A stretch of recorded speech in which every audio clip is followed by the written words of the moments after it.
Dear Mikuláš, dear President, dear ladies and gentlemen, dear friends from the Wilfried Martens Center for European Studies. It's great to be together today and to start today with the debate about the ideas for tomorrow, like the European Ideas Forum is the title of our 2 days in front of us. I first of all want to thank all those who participate, who are active, who are engaged, those who are preparing it. So our staff members, our colleagues from the Wilfried Martens Center who work a lot on this to prepare always the ground. For me as EPP president, it's great to see that we have such an engaged think tank inside of our EPP family who is preparing the ground for our work as a party in today's European moment. If you allow me, I want to reflect a little bit on our history because yesterday we remembered the 10 years from the passing away from Wilfried Martens. And he was the founding father of the European People's Party in 1976.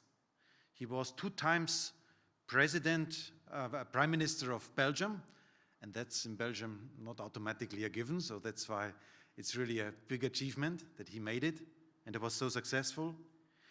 He was the president of our European People's Party for 23 years. Imagine, 23 years from 1990 to 2013. And he was a colleague in the European Parliament and also group leader of the EPP group. Dear colleagues, let me simply underline, dear friends, the history of Wilfried Martens is the history of EPP, and we are proud about what he gave to us. Let me thank the Wilfried Martens Center because the whole work you do and deliver over the months, over the years, over the last decades is remarkable. I just want to mention the latest event you made. For example, the Think-In in Malta in June, the Transatlantic Forum in November, and then also a lot of great publications which are helping the broader EPP debate to develop. It's about the 7 Ds for sustainability. It's about the In Brief, it's In Focus, and the European View, just to mention a few of them. I just want to underline this because for our broader European debate, it's of high value that you contribute with your work to these debates. Ladies and gentlemen, we have today's discussions, tomorrow's discussions, in the perspective of next year. We have European elections. Millions, hundreds of millions of Europeans have to decide about the direction of our continent.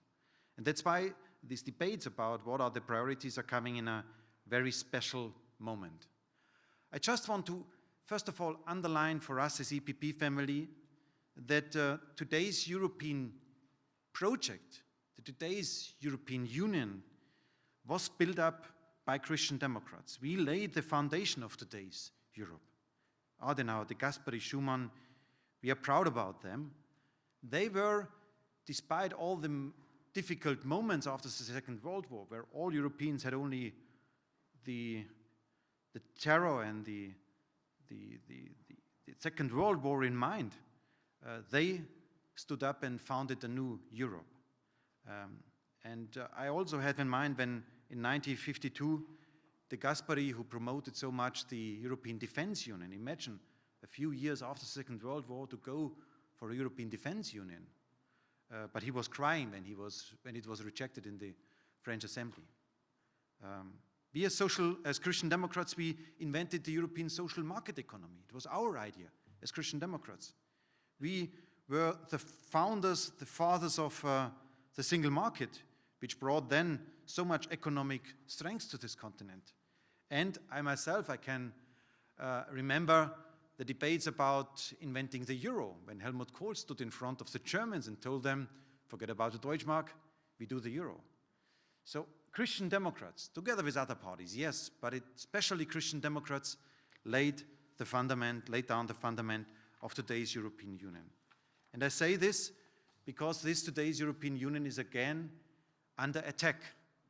We have growing right extremists, growing right populists, growing neo-Nazis in today's European Union who speak about another form of Europe, a Europe of nations, but they mean the old nationalistic Europe. That is what is behind this formula. And dear friends, especially when in Germany the AfD is promoting again messages like, this Europe must die. That is what one of the leading AfD politicians in Germany recently said. Then my answer is, we will stand up in these next elections. We as EPP will defend what our fathers were building up in the last decades. This Europe is our Europe, and we will not allow the right extremists to destroy our European Union.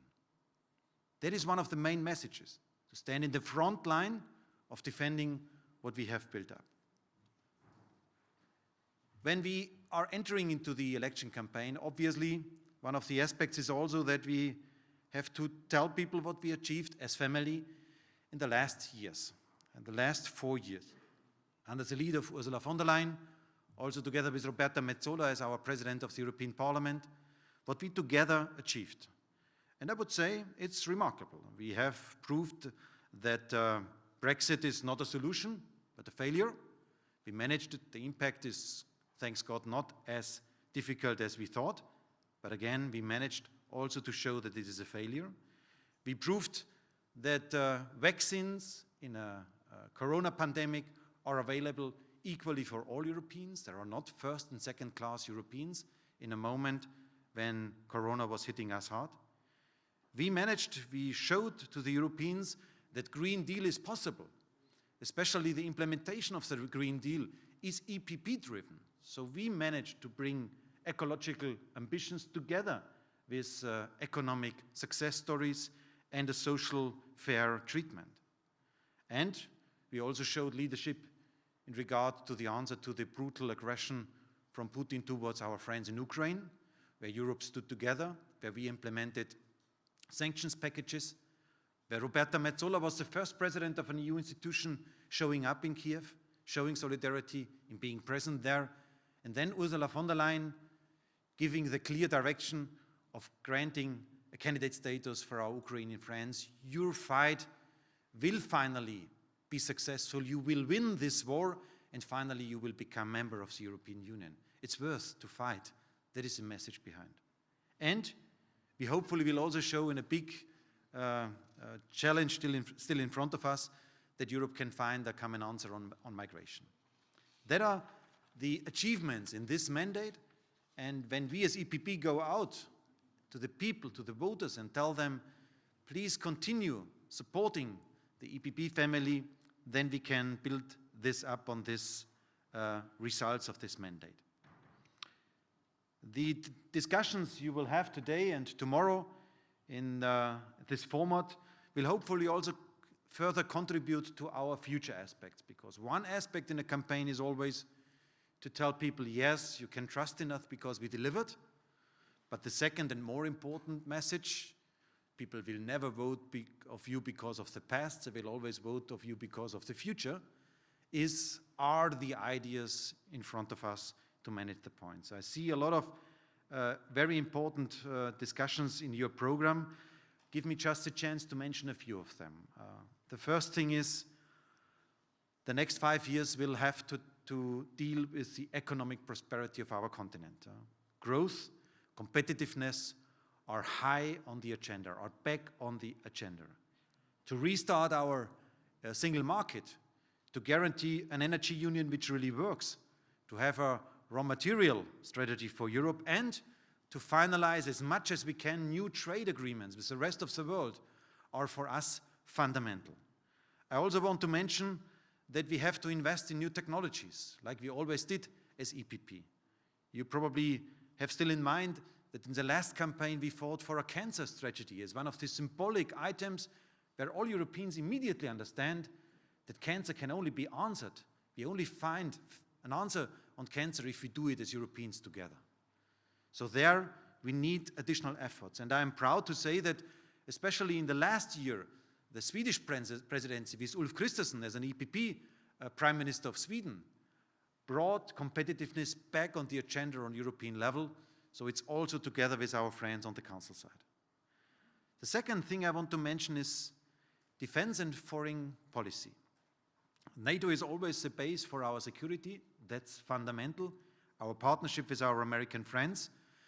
But we know that also America is reflecting about how much they can still invest into also European security, or whether America is more asked to answer the challenges in Asia and the Pacific. We know that next year a debate about the next president of America will take place. The votes in America will also have an impact on this. I'm sure that we can count on our American friends, no doubt about this, but the general line is clear. Europe has to build up capacity to defend ourselves. And we have so much good arguments to come back to the old idea of the Gasperi, Schuman and Adenauer and strengthen now the European pillar of defense. Now it's a moment to do it. If we would do an investment in cyber defense together, then it's cheaper and it's more efficient. So let's do it now when we see the need of more investments. And Mikolas, you already mentioned it with today's pictures from Israel, with the terror, with the brutal terror from Hamas against the Israeli people. We also see that the world is more and more split up in two sides. Let me be clear, we have Hamas, we have Iran, we have behind Iran Russia, and we have Russia close to China. Nobody wants to see this. We as Europeans were always ready to support our friends in Palestine. We always were ready to support also with financial means the people there. And we were also ready to engage in Iran with the talks there to solve the nuclear question with negotiations. That is always our DNA as EPP and as European Union. But today's reality is a different one. Having in mind that we see attacks from Hamas against Israel, they want to destroy all attempts to find a peaceful solution between Saudi Arabia and Israel. And if this is the idea behind Iran, that they want to destroy all peaceful solutions, then we also have to choose on which side we stand. And for me, it's clear, Europe and we as EPP, we always stand on the side of freedom, we always stand on the side of democracy. And this means in this moment of time, we are standing on the side of Israel. The third pillar I see is still the ongoing talks about migration. And I cannot underline how important this is for the next election campaign in 2024. Our migration policy is always based on solidarity, readiness to help, and strict border controls and limiting the number of arrivals. That are the two sides of our medal. I'm sometimes wondering myself what Europe Greens are describing when they speak about a Europe of fortress and a Europe of fences. I tell you, in this moment of time, Europe receives and accepts and supports so many refugees like we did never in our history. We have more than 3 million Ukrainians in Europe currently. So nobody can say we are not taking over our responsibility. We are not ready to help, to assist. We do this. Citizens do this. Local villages are doing this. And that is what Europe is all about. But on the other hand, when we see the numbers now, growing numbers in Lampedusa, arriving from Tunisia, and we see that a lot of these people, the majority of these people, are irregular migrants. They have no refugee status. They have no asylum reason behind to arrive in Europe. Having this in mind, we must be clear that both sides are important. A Europe that protects, a Europe that helps, in this case our Ukrainian friends, but on the other hand, a Europe who is protecting border, who is guaranteeing that only those arriving in Europe who has the right to arrive in Europe. We have to bring things together. And I hope, again, we will be capable to do so.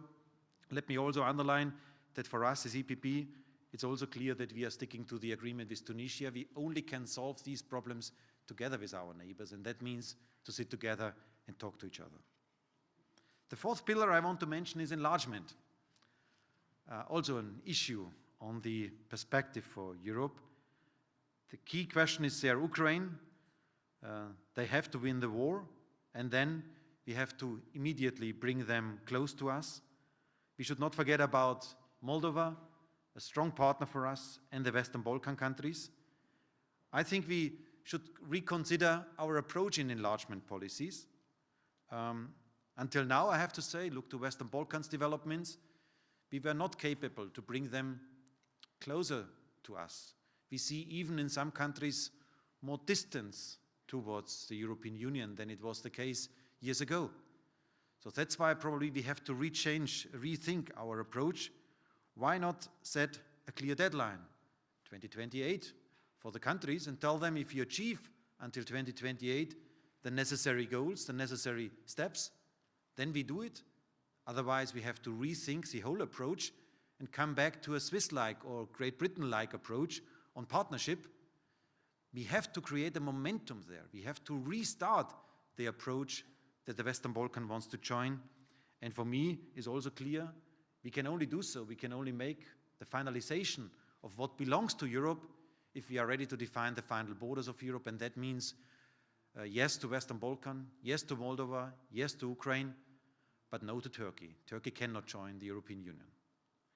And then finally, let me mention one point which is probably not so high on our agenda, but I think it is for today's development in Europe extremely important, and that are the social challenges, dear friends. Inflation all over Europe.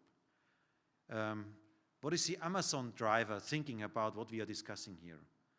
Our young generation have hard times to find the necessary money for their own house. Housing is a big problem all over Europe, that young generation can really build up their own house. Dear friends, ladies and gentlemen, that must be a top issue for Christian Democrats. We are the founders of the social market economy, to bring things together. No one should be left behind. That is our promise, and that must be delivered for also the election campaign 2024. So the next 9 months in front of us are crucial moments, and that's why this debate of experts, of members of the European Parliament, I see friends here already being present, and also the Wilfried Martens Center for European Studies, that we are together discussing these issues is in the right moment. The next 9 months is about delivering still. It's about delivering on ideas for tomorrow. It's about our DNA as EPP, that we are the bridge builders, keeping societies together and not trying to divide. It's finally also, for June and July 2024, if you allow me to say this as party president, a power question. We need a strong group in the European Parliament. We need a lot of MEPs there. Together with Roberta Metsola, I think the Parliament is doing a great job, and we as EPP group, we try to deliver. We need a strong commission. I want to thank our team there. A lot of good EPP commissioners under the lead of Ursula von der Leyen delivering good policies, and we need a strong team on the council side.